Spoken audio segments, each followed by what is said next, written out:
Cápsula de videos. Relación Estado-Pueblos indígenas. En esta lluvia de ideas podemos ver la relación del Estado-Pueblos indígenas. Podemos ver que tiene el convenio 169 de la OIT. También podemos ver que ocupan o utilizan una cuarta parte del mundo los indígenas. Han acogido a la ley número 19.253. En el mundo hay 476 millones de indígenas y son un grupo sociales y culturales distintos. La idea más relevante que podemos tener de esto es el convenio 169 de la OIT. ¿Qué es el convenio 169 de la OIT?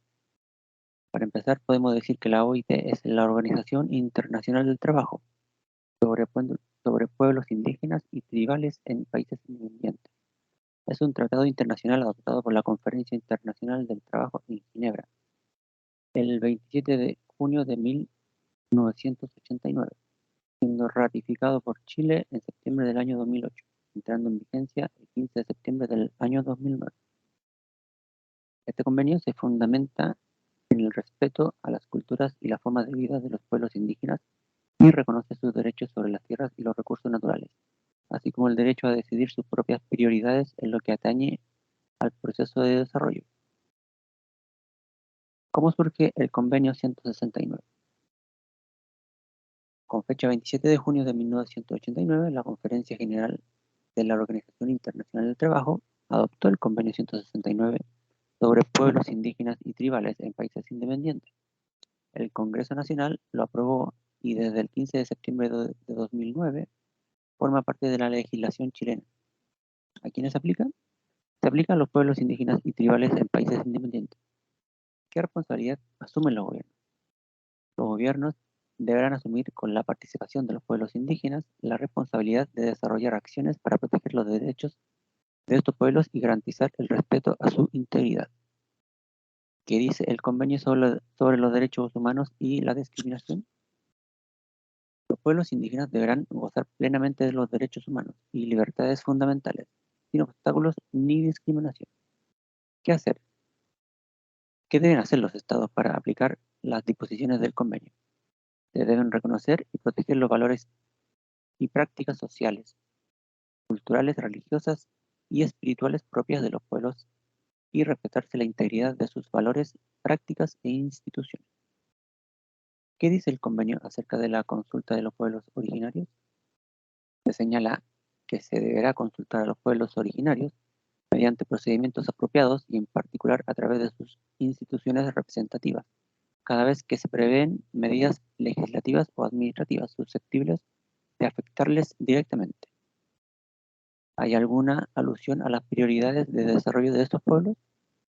Los pueblos originarios tienen derecho a decidir sus propias prioridades respecto de su proceso de desarrollo, en la medida en que éste afecte a sus vidas, creencias, instituciones y bienestar espiritual, y a las tierras que ocupan o utilizan de alguna manera, y de controlar en la medida de lo posible su propio desarrollo económico, social y cultural. ¿Qué se debe tomar en cuenta al aplicar la legislación nacional de los pueblos a los pueblos originarios? Deberán tomarse en cuenta sus costumbres o sus normas internas, traspasadas de generación en generación. Se establece un trato especial en los procesos penales en la medida en que ello sea compatible con el sistema jurídico nacional y con los derechos humanos internacionalmente reconocidos. Deberán respetarse los métodos a los que los pueblos interesados recurren tradicionalmente para la represión de los delitos cometidos por sus miembros. ¿Cómo trata el convenio la relación de los pueblos originarios y la tierra? Los gobiernos deberán respetar la importancia especial que para las culturas y los valores espirituales de los pueblos reviste su relación con las tierras o territorios, o ambos, según los casos, que ocupan o utilizan de alguna manera y en particular los aspectos colectivos de esa relación. ¿Qué obligación tiene el Estado respecto a los recursos naturales? Se deben proteger especialmente los derechos de los pueblos a los recursos naturales existentes en sus tierras y a participar en la utilización, administración y conservación de dichos recursos. ¿Qué normas hay en cuanto a los derechos laborales?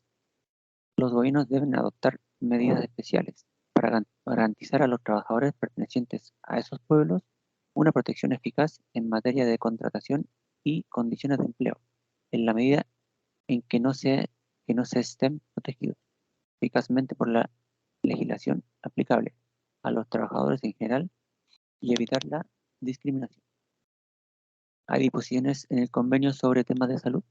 Sí, se deberán apoyar servicios de salud adecuados o poner a disposición de los pueblos indígenas los medios que les permitan organizar y prestar tales servicios bajo su propia responsabilidad y control. ¿Qué pasa si un pueblo indígena vive en más de un estado? ¿Pueden mantener su comunidad pese a las fronteras?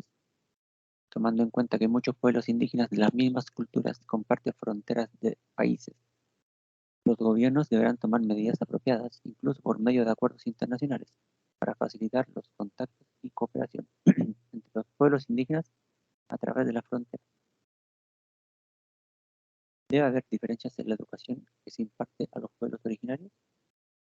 Los programas y los servicios de educación para los pueblos originarios deberán desarrollarse y aplicarse en cooperación con estos a fin de responder a sus necesidades particulares y deberán abarcar su historia, sus conocimientos y técnicas, sus sistemas de valores y todas sus demás aspiraciones sociales, económicas y culturales.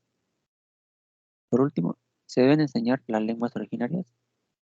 Siempre que sea viable, deberá enseñarse a los niños de los pueblos interesados a leer y a escribir en su propia lengua indígena o en la lengua que más comúnmente se hable en el grupo a que pertenece.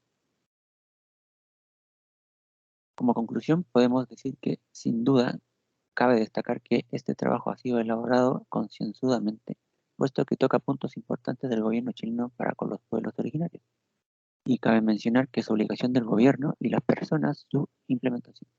Como reflexión final, los pueblos originarios son los indiscutidos herederos de las tierras, que en el tiempo de la conquista les han sido arrebatadas, con lo cual podemos decir sin lugar a cuestionamientos que deberíamos pedir perdón por lo sucedido y luego permiso para compartir y hacer uso de sus tierras, en la medida que éstas pueden ser aprovechadas para la economía del sector y del país en beneficio de todos. Eso ha sido mi disertación por el punto número 5. Muchas gracias.